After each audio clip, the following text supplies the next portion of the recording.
Mujer, Dios es suficiente.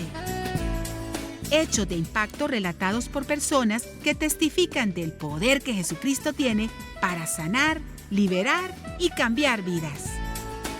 Atrévete a creer y recibe tu milagro. Porque mujer, Dios es suficiente. Que Dios les bendiga. Bienvenidos a su programa Mujer, Dios es suficiente. En esta ocasión con nosotros la profesional de la educación y pastora ordenada, Ogla de García. Bienvenida. Gracias por la invitación que me han hecho a este programa. Les agradezco, para mí es una bendición. Demos inicio al programa presentando a nuestra anfitriona, Adorita. Bienvenida. Un placer estar nuevamente con ustedes para escuchar este precioso testimonio de alguien que padeció un proceso de aflicción, pero que podemos ver buenos resultados.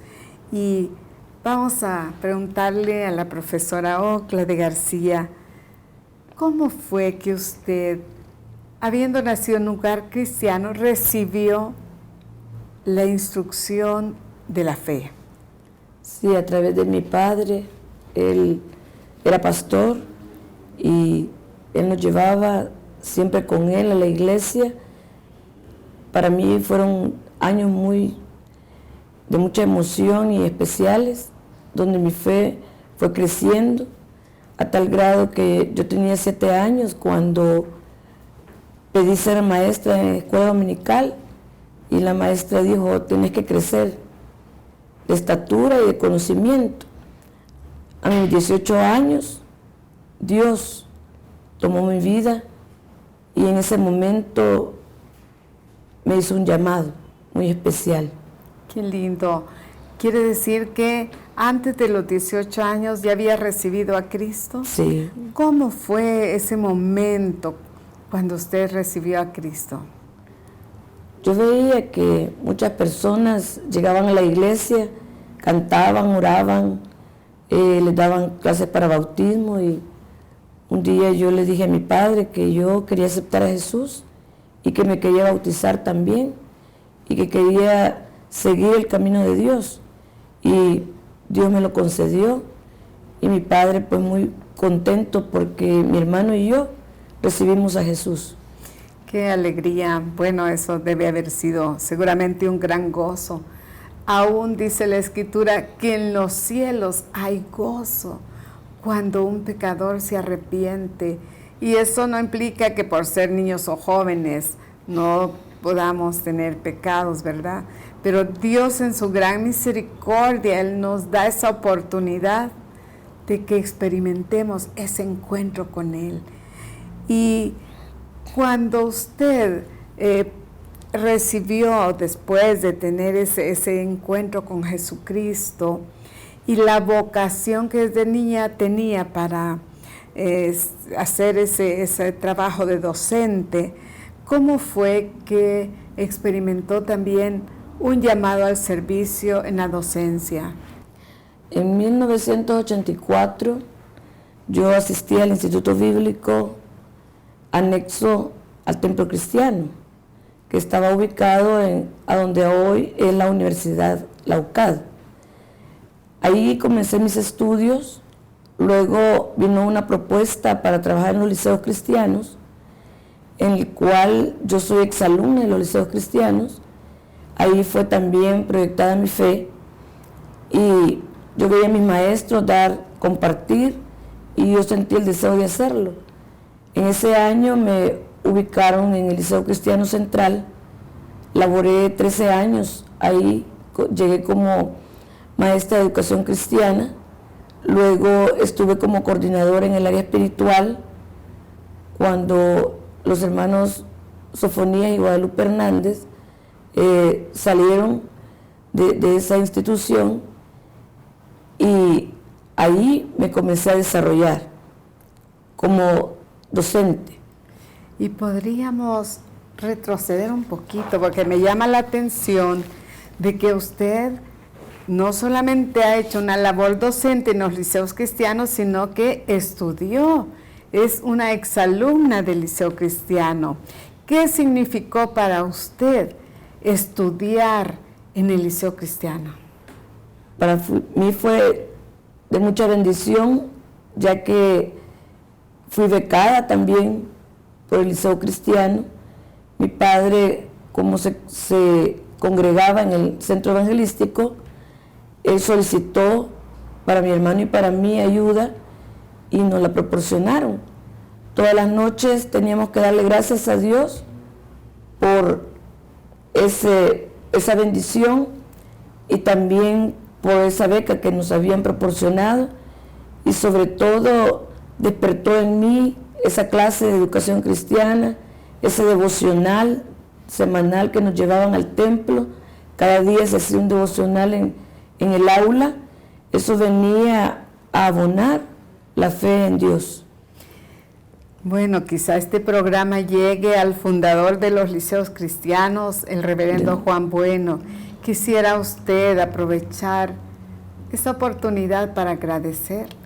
Sí, yo ya en persona y a través de este medio le agradezco al hermano Juan Bueno por dejarse usar por el Señor, porque a través de él muchos niños ahora somos ya personas adultas, ya personas desempeñándonos en el quehacer espiritual, otros como ingenieros, otros como doctores, en la docencia, pero sí fue de mucha bendición estudiar en ese colegio.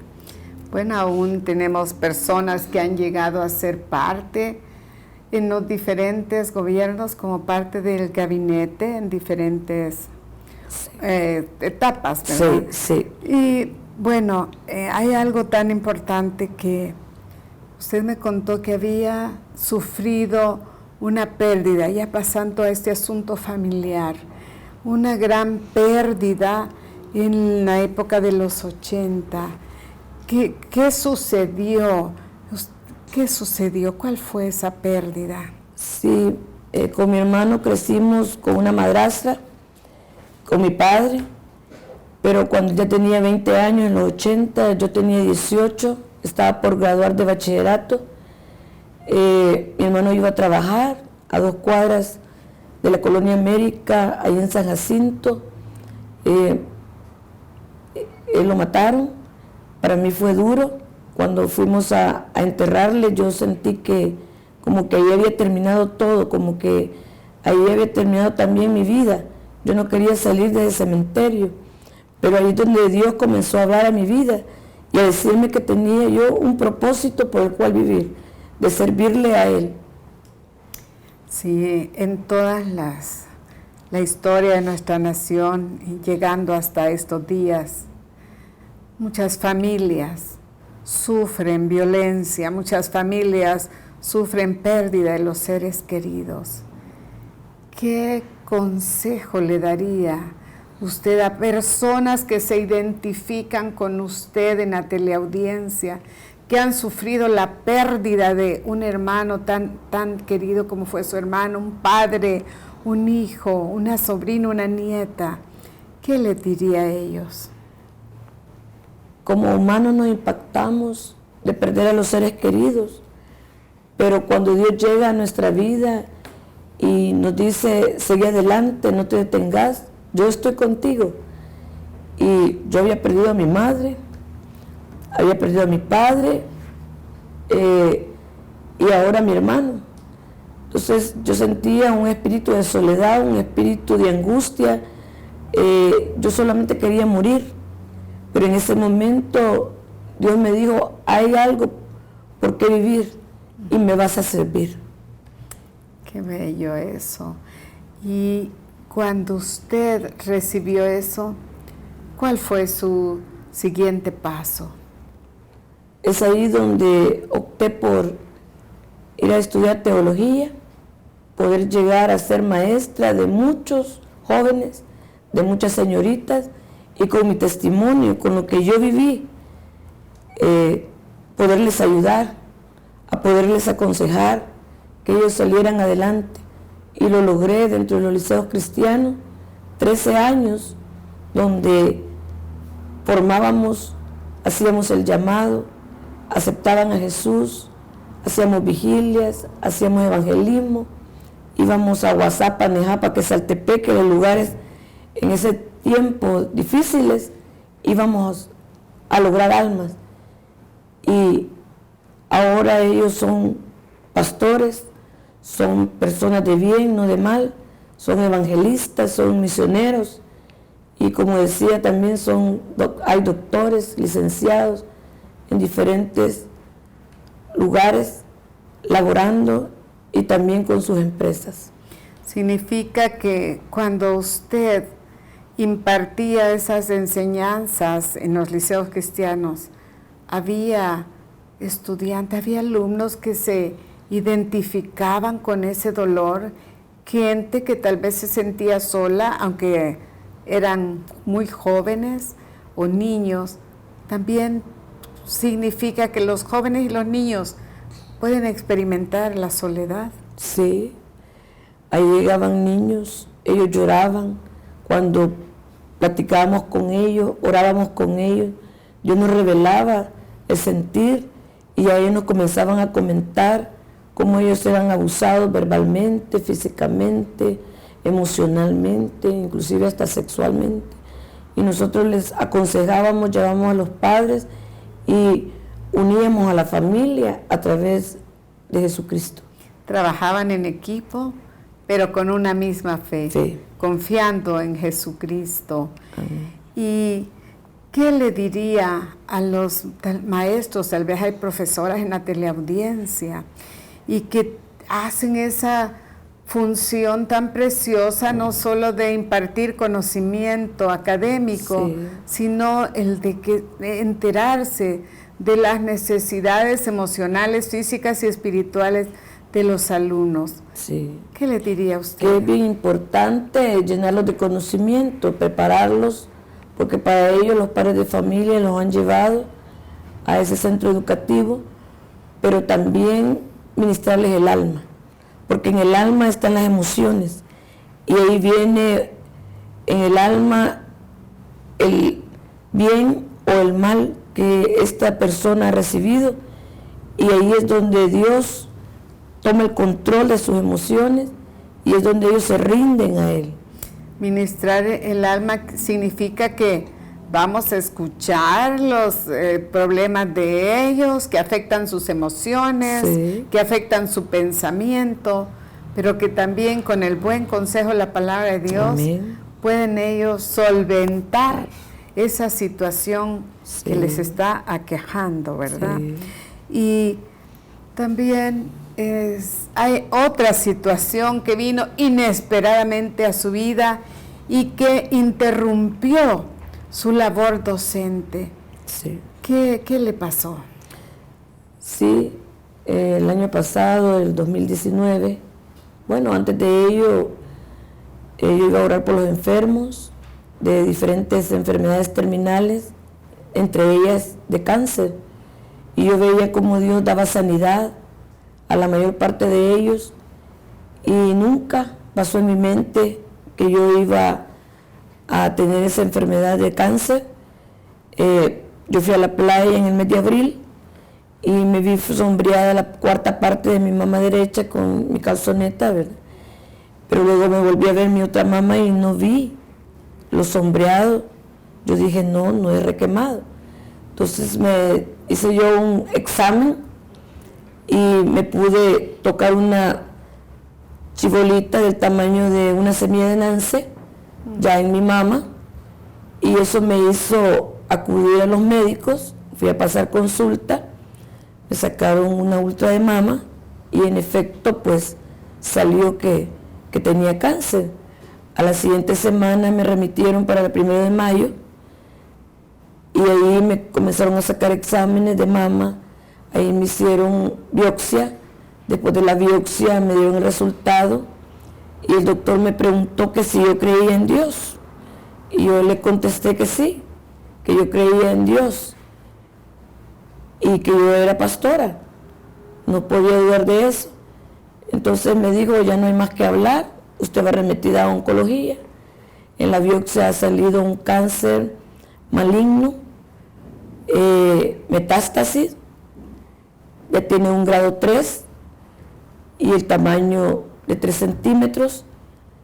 Tiene que ir a pasar ahí la consulta para los exámenes que le van a hacer. ¿Qué pensó en ese momento? En ese momento, quiero decirle que la parte humana se resiste a creer, ¿verdad?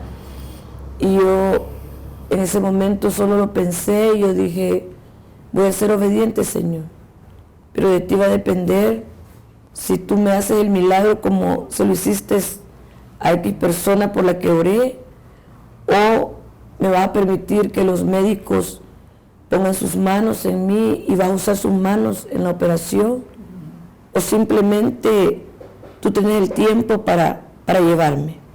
Fueron 3 situaciones que yo le planteé a Dios, pero en ningún momento yo tomé las decisiones, ni le reclamé, porque a mí, ¿verdad?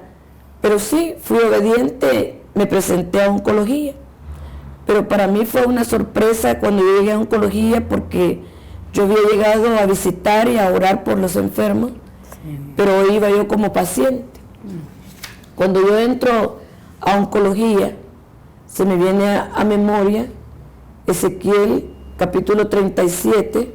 Y dice: así ha dicho Jehová el Señor a estos huesos: he aquí yo hago entrar espíritu en vosotros y viviréis, y pondré tendones sobre vosotros y haré subir sobre vosotros carne, y os cubriré de piel y pondré en vosotros espíritu y viviréis, y sabréis que yo soy Jehová. Cuando yo vi filas y filas de personas que estaban en oncología pasando las consultas, no era por una gripe, no era por otra enfermedad, sino por un cáncer en diferentes partes de su cuerpo. Ahí habían mujeres de edad, jóvenes, habían hombres mayores y jóvenes también. Para mí fue algo sorprendente, no tenía ni idea de que esta enfermedad es la enfermedad del siglo XXI, pero el Señor dándome promesa de entrada, y cuando yo llego y me siento, había una mujer dando de gritos, porque el cáncer le había salido en el útero. Ella había llevado constantemente sus controles, pero el Señor me dijo: levántate y ve y ora por ella. Pero mi parte humana se resistió un poco. Yo le dije: Señor, ¿y yo? ¿Verdad? Sí. Porque siempre pensamos en nosotros. Y me dijo: ve. Yo me levanté, me olvidé que yo era paciente también, y le pregunté que si había aceptado a Jesús. Y me dijo: no, hoy lo va a aceptar, porque Dios va a hacer algo en usted. En ese momento el Señor la vivificó y le dio, el llanto se lo cambió en gozo. Esa mujer comenzó a reírse, y ya no se veía pues enferma, sino que con una sonrisa en sus labios y en su mente y en su corazón. Gracias a Dios. ¿Y supo usted luego qué más sucedió con ella? ¿O ya no la volvió a ver? Ya no la volví a ver. Yo traté de preguntar por ella y de hecho pues Dios la sanó, porque ella ya no volvió a oncología. Gracias a Dios. Sí, en realidad he estado en ese lugar y sé lo impactante que es ver gente joven con este problema y sí, ya bastante avanzado el problema del cáncer, pero qué lindo es poder también ver a gente con fe, que no reniega de la vida, que no reniegan de Dios. Y eso es lo importante, la actitud con la que nosotros enfrentamos estas situaciones inesperadas de la vida que nos sacuden, pero que nos ayudan al cristiano a acercarnos más al Señor, ¿verdad? Y seguramente que hay personas también viendo este programa, que pacientes de cáncer, y al oír su testimonio, quizá ellas estén poniendo su fe en el Señor. Quisiera usted en estos minutitos que nos faltan hacer una oración específicamente por estas personas. Sí. Antes de cerrar el programa. Sí, y también decirles que sigan adelante, que hay un Dios sanador. Él es el médico por excelencia. Quiero decirles que para mí fue un reto de 3 meses sacando esos exámenes fuertes y poder tener esa capacidad, ese valor que solamente Él me pudo proyectar. Y en el mes de julio la doctora dijo: vamos a ver qué se puede hacer, porque yo llegué con 3 centímetros de cáncer. El tiempo corrió y en el mes de julio el cáncer medía en mi mama derecha 8.7, el tamaño del cáncer. Como era metástasis, se había regado en mi mama y tenía grado 5, o sea que yo iba muriendo. Y la doctora dijo: vamos a ver qué se puede hacer. Y me dijo: aquí solo Jesús puede hacer algo. Cuando ella dijo eso, yo le dije: en ese Jesús yo estoy creyendo y Él lo va a hacer. Me aplicaron 3 quimios. En la tercera quimio, ya en el mes a finales de noviembre, el cáncer fue erradicado. Completamente. Los oncólogos nos explicaban qué se había hecho el cáncer. Palpaban, me veían y decían qué se hizo. Yo feliz que ya no me iban a operar, pero ahí la mano de Dios, ¿verdad?, obrando. Bendito sea Dios. Significa que Dios es suficiente para la profesora Ogla García. Amén. Más que suficiente. Bendito sea el Señor. ¿Puede hacer la oración por las personas enfermas de cáncer? La respuesta solo Dios la sabe. La fe, podemos poner nuestra fe. Jesús sanó a paralíticos y sanó a leprosos. ¿Cuál sea realmente la voluntad de Dios para nuestras vidas? En primer lugar es darnos salvación, darnos vida eterna. Y si en su grande amor y misericordia está el sanarnos, podemos recibir sanidad o podemos prepararnos para ese momento especial en que Dios nos llame a su presencia. Vamos a hacer la oración con la profesora y pastora Ogla García y luego pues cerraremos este programa. Yo le invito ahí donde se encuentre, en la circunstancia que esté, pueda usted cerrar sus ojos, pueda decirle al Señor en esta hora: yo te entrego mi vida porque de ti depende. Sé tú, Señor, el que haga la voluntad en mí. Si tú quieres que viva, voy a vivir. Si tú quieres llevarme a tu presencia, también lo puedes hacer. Pero sí tengo que estar seguro de que voy a estar contigo, Señor. Perdóname cualquier situación que yo haya pasado, haya dicho o haya pensado en quitarme la vida, o simplemente decir: ya no puedo más. En esta hora, Señor, yo te pido que me des fuerza, que me des valentía para enfrentarme a cualquier situación. Sácame adelante. Te lo pido, Jesús. Yo estoy creyendo en ti, porque tú eres el dador de la vida. Tú la das y tú la quitas también. Te agradezco, Señor, porque hasta aquí tú has estado conmigo y seguirás estando. Amén. Amén. En el nombre de Jesús. Deseamos para usted muchas bendiciones en salud, en provisión y el cuidado de Dios sobre su vida en todo tiempo. Y el consejo de hoy: Dios es suficiente. Guardemos la fe en nuestro Señor y Él sustentará nuestras vidas en todo tiempo. Que el Señor le bendiga y hasta el próximo programa. Hemos recibido un regalo un testimonio maravilloso sobre escuchar que una niña de 7 años quería ser maestra de escuela dominical. Es un legado que se lo debió a su padre. Una fe que le ayudó durante toda su vida, incluso en esos momentos en los que tuvo que pasar por ese cáncer.